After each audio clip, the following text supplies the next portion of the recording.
بھابھی ہر وقت گندی حرکت کو لگی رہتی۔ میرا نام خیر ہے، میرا تعلق پنجاب سے ہے۔ آج کہانی جو آپ کو سناؤں گا وہ میری خوبصورت بھابھی کی ہے، جن کے ساتھ میں نے اپنی زندگی کے کچھ پل بتائے تھے۔ میرے گھر میں میری ماں، بھائی، میں اور ابو تھے۔ میرے ابو ایک عام سی ملازمت کرتے تھے، میرے بھائی نوکری کرتے تھے۔ وہ کافی ذہین تھے اور اسی وجہ سے انہیں جاب مل گئی تھی۔ ان کی شادی ہم نے فوراً نہیں کرنی تھی۔ میری بھابھی کا نام نہید ہے، جو کہ بھائی کی ہم عمر تھی۔ اس وقت میری عمر 21 سال تھی اور میں کالج میں ہی اپنی تعلیم مکمل کر رہا تھا۔ میرا بھائی جدھر نوکری کر رہا تھا وہ علاقہ ہمارے شہر کافی زیادہ دور تھا، اس لیے امی نے بھائی کو یہی مشورہ دیا کہ وہ اس علاقے کے آس پاس کوئی اچھا سا فلیٹ تلاش کر لے اور پھر ہفتے کے ہفتے واپس گھر آ جایا کرے۔ انہیں اپنی شادی پر 1-2 ماہ کی چھٹی ہی ملی تھی۔ دوستو، میرا تعلق پڑھی لکھی فیملی سے تھا۔ میں اسی وجہ سے اپنی کزن وغیرہ سے کافی باتیں کرتا تھا اور مجھے یہ سب کرنے میں کوئی جھجک بھی نہیں ہوتی تھی۔ ہم لوگ رات دیر تک باتیں کرتے، لیکن کبھی بھی میں نے کسی کو بھی بری نیت سے نہیں دیکھا تھا اور نہ ہی کسی کزن کو لے کر اپنے دل میں عجیب خیال جگایا۔ میری بھابھی کافی خوبصورت تھی، ان کی نین نقش بہت پرنش تھے اور وہ بھی پنجاب سے تھی۔ بھائی جیسے شہر چلے جاتے تو بھابھی کے چہرے پر اداسی چھا جاتی تھی۔ میں نے بھابھی کو کمپنی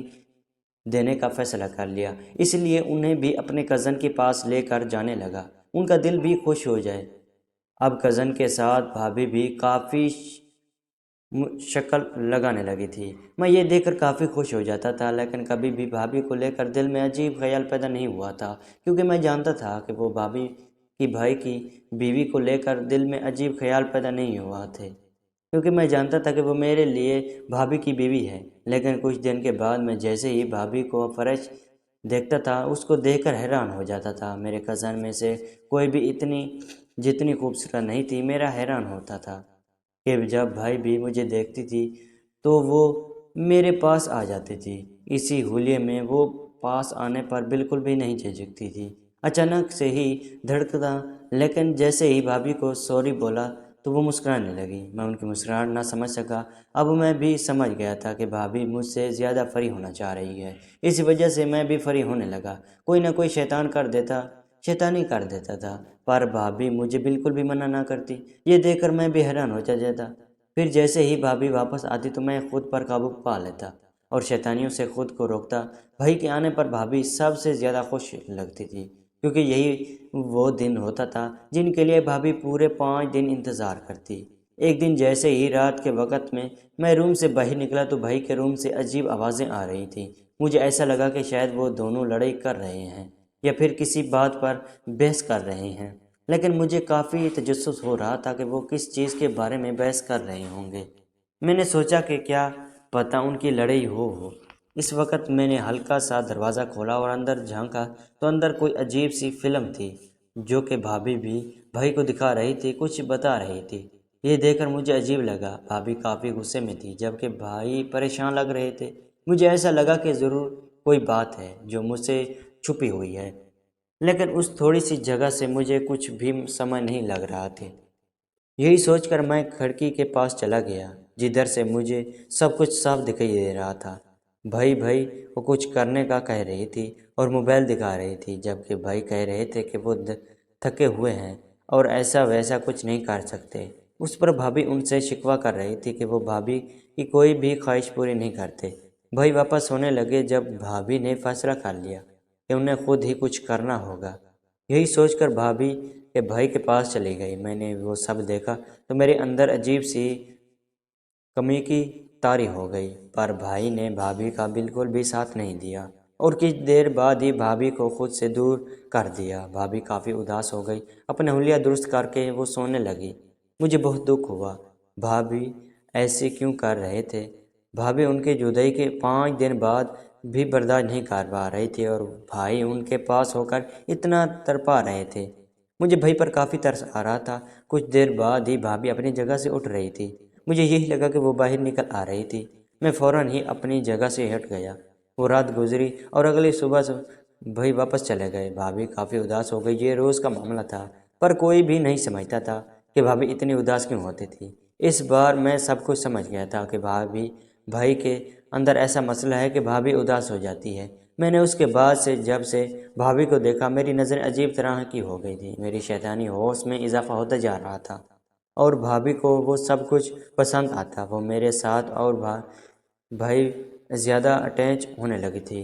میں بھی ترس کھا کر انہیں کمپنی دیتا۔ میرا دل کرتا کہ بھابھی کو خوش کر دوں اور وہ کام کر دوں جو بھائی کرنے کی ہمت نہیں کرتے، لیکن خود کو ہمیشہ روک دیتا تھا کہ وہ یہ کام مشکل ہوگا اور نہ جانے بھابھی میرے بارے میں کیا سوچے گی۔ پر دل میں جذبات مہلسنے لگے تھے۔ میں یہی سوچا تھا کہ بھائی اپنے کے پاس نہیں اور وہ اپنے روم میں اکیلی ہوتی ہیں۔ یہ سن کر ایک رات مجھ سے رہا نہ گیا اور میں بھابھی کے پاس چلا گیا۔ بھابھی کی حالت عجیب سی تھی، شاید وہ روتے روتے سو گئی تھی۔ میں نے انہیں دیکھا تو قریب جانے لگا، پر کچھ سوچ کر واپس اپنے روم میں آ گیا۔ لیکن اگلے ہی دن بھابھی نے مجھے پکڑ لیا تھا اور کہنے لگی کہ میں ان کے روم میں کیا لینے آیا تھا۔ مجھے کافی حیرانی ہوئی تھی اور میرے پاس کوئی جواب نہیں تھا۔ میں نے بھابھی کو کہہ دیا کہ وہ مجھے کافی اداس لگی ہیں اور میں اس اداسی کی وجہ جاننا چاہتا ہوں۔ کیا پتہ میں ان کی مدد کر سکوں۔ میری بات سن کر بھابھی رونے لگی اور مجھے کہنے لگی کہ ابھی میں بچہ ہوں، اس لیے مجھے کچھ نہیں پتہ، میں سمجھ نہیں سکوں گا۔ میں نے ان کی بات سنی تو کافی حیران ہوا اور اندر ہی اندر مجھے ساری سمجھ آ گئی۔ میں نے سوچ لیا تھا کہ بھابھی کو دکھا ہی دوں گا کہ میں بچہ نہیں بلکہ کافی بڑا ہوں۔ مجھے دیکھ کر بھابھی خود ہی میرے پاس آ جائے گی۔ بس اب میں صحیح وقت کا انتظار کر رہا تھا تاکہ وہ وقت آئے کہ میں بھابھی کو سکون دے سکوں۔ میں جانتا تھا کہ ایک دفعہ بھابھی میرے پاس آئے گی تو وہ مجھ سے دور کبھی نہیں جائے گی۔ میں اب روز رات کو ان کے روم میں جانے لگا، لیکن وہ سو رہی ہوتی تھی۔ بھابھی کو سوتا دیکھ کر میں واپس آ جاتا تھا۔ میرا دل شرارت کرنے لگتا تھا، لیکن میرے اندر ہمت ہی نہیں تھی کہ خود بھابھی کے پاس چلا جاتا۔ ایک رات جیسے ہی بھابھی کے روم کے اندر داخل ہوا تو بھابھی جاگ رہی تھی اور سب کر رہی تھی، جسے دیکھ کر میں حیران ہو گیا کہ ایسی حرکت بھابھی کیسے کر سکتی ہے۔ مجھے کافی حیرانی ہوئی جب میں نے یہ دیکھا کہ بھابھی مجھے آتا دیکھ کر نہیں رکی، میرے سامنے بھی وہ یہ سب کر رہی تھی۔ اس سے اب وہ برداشت نہیں ہو رہا تھا۔ میں بھابھی کے پاس چلا گیا اور ان کے ساتھ مل گیا اور کہنے لگی کہ میرے بس کی بات نہیں ہے کہ میں انہیں سکون دے سکوں۔ میں نے بھابھی سے کہا ایک دفعہ مجھے چانس دے کر تو دیکھیے، میں اپنے بھائی کی جگہ انہیں وہ سب کچھ دوں گا جو وہ چاہتی ہیں۔ بھابھی نے میری بات سنی تو وہ مان گئی اور میں یہ سنتے ہی وہ کرنے لگا۔ میری کوشش تھی کہ بھابھی کو متاثر کر سکوں تاکہ مجھے کچھ فائدہ بھی ہو۔ میں اس کی کوشش میں کامیاب ہو گیا۔ بھابھی میری کافی تعریف کر رہی تھی کہ مجھ میں بہت دم ہے۔ میں خوش ہوا کہ بھابھی کو میں نے اپنا دیوانہ بنا دیا ہے۔ اب وہ مجھ سے بھائی کے سارے گلے کرنے لگی کہ میرا بھائی انہیں خوش نہیں رکھتا۔ وہ شادی شدہ ہو کر بھی ایک کنواری والی زندگی گزار رہی تھی۔ یہ بات میں نے سنی تو بھابھی کو حوصلہ دیا کہ انہیں جب بھی میری ضرورت پڑے وہ مجھے بلا سکتی ہیں، ان کی ہر طرح سے مدد کروں گا۔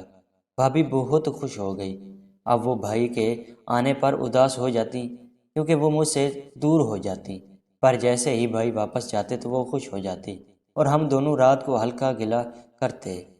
میں بھابھی کا دیوانہ ہو چکا تھا اور مجھے ایسا لگتا کہ زندگی کے سارے مزے میں نے کر لیے ہیں۔